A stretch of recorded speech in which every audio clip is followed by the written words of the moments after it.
that police have announced not to be part of the election due to court ruling. We have seen presence of policemen going in some places, going around to ensure protection of life and property.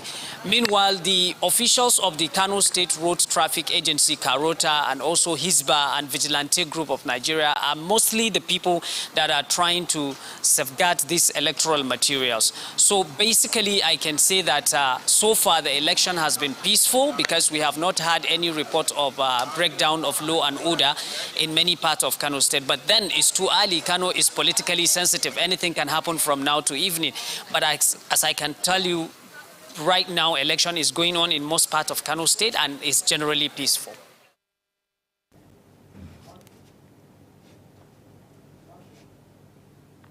Meanwhile, the Kano State Governor, Abba Kabir Yusuf, cast his vote at his Chiranchi ward of Gwale local government area of the state.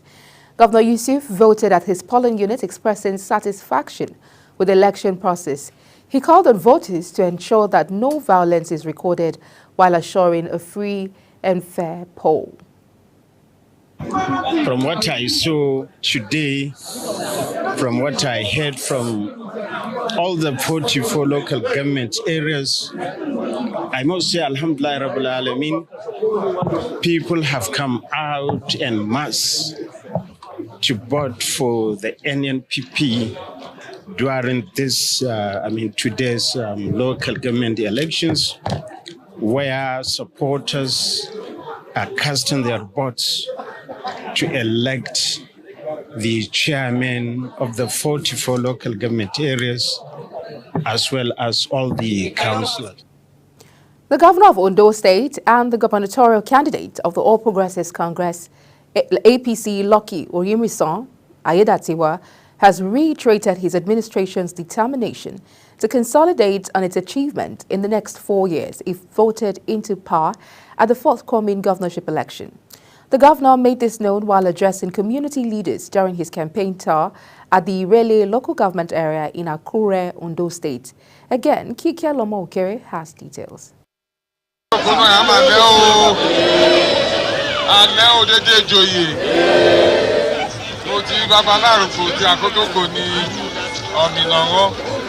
Residents of Irele community was overwhelmed with Governor Lucky Ayedatiwa's presence in the community.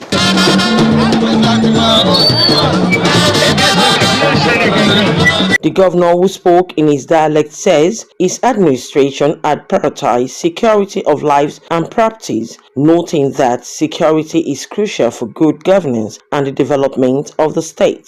While promising to run an inclusive government, the governor assures the people of Irele that he will not interfere in the process of selecting a new king for the community, adding that the community will choose its own monarch. Governor Lucky Ayedatiwa noted that his administration will not make any promise that cannot be fulfilled, adding that his administration has embarked on the construction of 28-kilometer Inyoso Ajagbo Akotogbo Road. One of the community leaders, Chief Adeni Samson, who also spoke in Irele dialect, commended the governor for paying workers' salary promptly, including gratuities, and enjoining all residents to come out en masse to vote for the governor come November 16. Speaking on behalf of the traditional rulers, Odogbo of Omi, Oba Olorunshola Akiyelure thanked the governor for prioritizing the welfare of the traditional rulers. At Inyoso, where he also received warm reception, the governor was honored with chieftaincy title of Jagumolu of Inyoso by Oba Akinyomi Olashende, the Larugunsi of Ode Inyoso, with the community declaring total support for his election. The campaign session was conducted in local dialect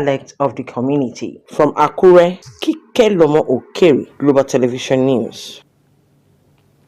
Jigawa government says it has withdrawn from the suit challenging the constitutionality of the laws that establish the Economic and Financial Crimes Commission, EFCC, currently before the Supreme Court. The withdrawal was announced by the State's Attorney General and Commissioner for Justice, Bello Abdulkadir Fanini, at a news conference in Duse. Abdulkadir Fanini says a notice of withdrawal of the state was filed on October 24th on the service of Chief Register of the court. Former Minister of Women's Affairs, Uju Kennedy Onhaneye, has resolved that she would fight alongside President Bola Tinubu to fix Nigeria, despite relieving her of her duty as minister. This was disclosed in a statement on her official X account. While pledging her commitment to Tinubu's renewed hope agenda, she urged Nigerians to not lose hope, but to be optimistic that Nigeria again will be great. The Nigeria Labour Congress (NLC) has expressed deep sorrow as it acknowledges the tragic news of the East Wind aviation helicopter crash on October 24, 2024. This was contained in a statement signed by the NLC National President Joe Ajaro, noting that the tragic incident claimed the lives of 8 dedicated Nigerian workers on duty. According to Ajaro, this heartbreaking loss of life underlines the difficult conditions workers often face, and it speaks to the urgent and absolute necessity of prioritizing workers' health and safety, as well as ensuring that Nigerian workers in all sectors do not risk their lives to contribute to national progress. Meanwhile, the Nigerian Safety Investigation Bureau, NSIB, has said it suspended search operations of the helicopter crash in Port Harcourt due to diminishing daylight. Director of Public Affairs and Family Assistance, NSIB, Bimbo Oladeji, in a statement said during the day's search, no debris, survivors or bodies were recovered. Oladeji also stated that divers were able to establish a secure diving perimeter at an expected location of the wreck. The Nigeria Guild of Editors, in partnership with Imo State Government and the United Nations Children's Fund, UNICEF, organized a 2-day workshop on developmental journalism for the Southeast and South-South region of Nigeria. The workshop, held in Owerri, the Imo State capital, brought together editors and journalists from across the country to discuss ways to promote developmental journalism and telling stories that are people-centered. Imo State correspondent Amarachi Ibe completes the report. Gathered in this hall are media practitioners from various media organizations to discuss the role of the media in regional development. The theme of the workshop, "The Media as Partners in Regional Development," was chosen to reflect the need for journalists to focus on stories that promote social change and developmental projects in the Southeast and South-South geopolitical zone of the country.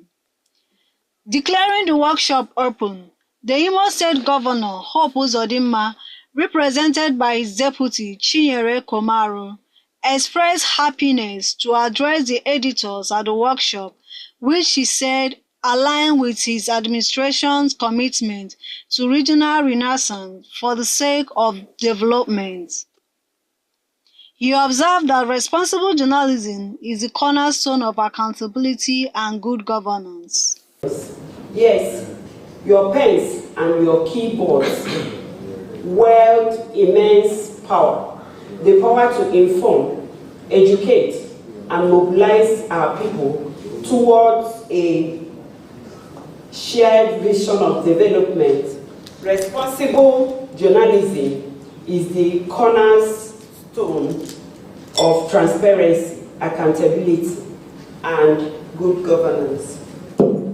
President of the Guild of Editors, Eze Anaba, emphasized the important role of the media in regional development by drawing the attention of good government and relevant agencies to the plight of the people. The stories we tell can shine light on solutions, foster collaborations across sectors, and empower citizens to take action.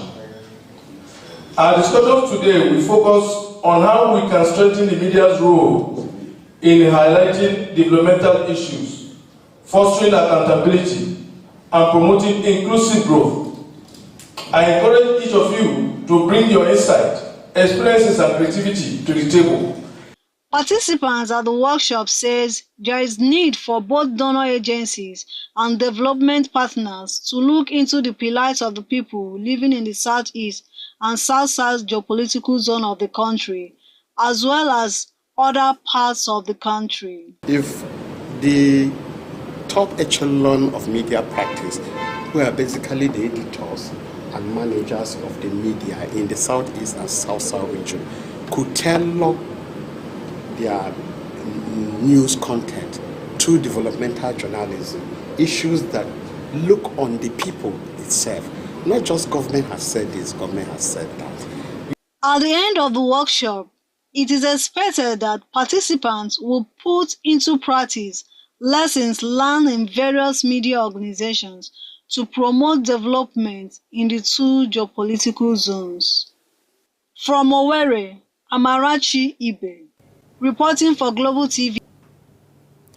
The Northern Senators Forum has called for swift action from the federal government to restore electricity to Kano, Katsina, and Jigawa states, where residents have been grappling with severe power outages. Chairman of the forum, Senator Abdulaziz Yaradua, while speaking in Katsina, stressed the critical nature of the situation, emphasizing that prompt intervention is necessary to alleviate the hardship faced by constituents across these regions. He noted that the prolonged outages, primarily attributed to vandalism and national grid disturbances, have caused significant economic strain as small businesses struggle to survive. Hospitals face mounting operational costs, and residents bear the burden of expensive fuel as an alternative energy source. The Anambra State Governor, Professor Chukwuma Soludo, has announced the immediate payment of the new minimum wage of 70,000 naira for workers in the state. The governor stated that the least paid worker in Anambra State will go home with nothing less than 70,000 naira, even as it could be more, ranging between 78,000 naira to 84,000 naira, depending on the outcome of the tabulation by the government team. Soludo, who also approved the monthly cash award of 10,000 naira to all pensioners in the state until the time the pension salary shall be reviewed, made the announcement after a meeting between various labor leaders in the state and the state government. In the same vein, the Niger State Governor Umar Bago has announced 80,000 naira minimum wage for civil servants effective from November. Bago disclosed this shortly after meeting with the organized labor in the state at the government house in Mina, saying that the payment will be for both the state and the local government workers effective from November. He added that the committee on the minimum wage would work on the consequential adjustments, just as he noted that the 80,000 naira was sustainable, especially with the state's strides in agriculture. The state chairman of the Nigeria Labour Congress, NLC, Idris Lafene, commended the governor for approving 80,000 naira as the new minimum wage, adding that such step was a step forward. Former Senate leader Senator Ali Ndume has praised President Bola Tinubu on his recent bold de-dollarization policy, describing it as right steps in the right direction. According to the former senator, the de-dollarization policy recently announced by the federal government would help strengthen the naira and boost transatlantic trades with other nations of the world who do not depend on the United States dollar. He added that President Tinubu should follow up a logical conclusion by making Nigeria join BRICS, as such move will help Nigerian businessmen and women who import goods from China to jettison the United States dollar and put less pressure on the naira. You're watching the news cycle on Global Television, coming to you live from Nigeria's capital, Abuja. When the news cycle returns, federal government plans 50% tax relief to help firms increase salaries. Details of this, as well as foreign sports stories, coming right after this break. Please stay with us.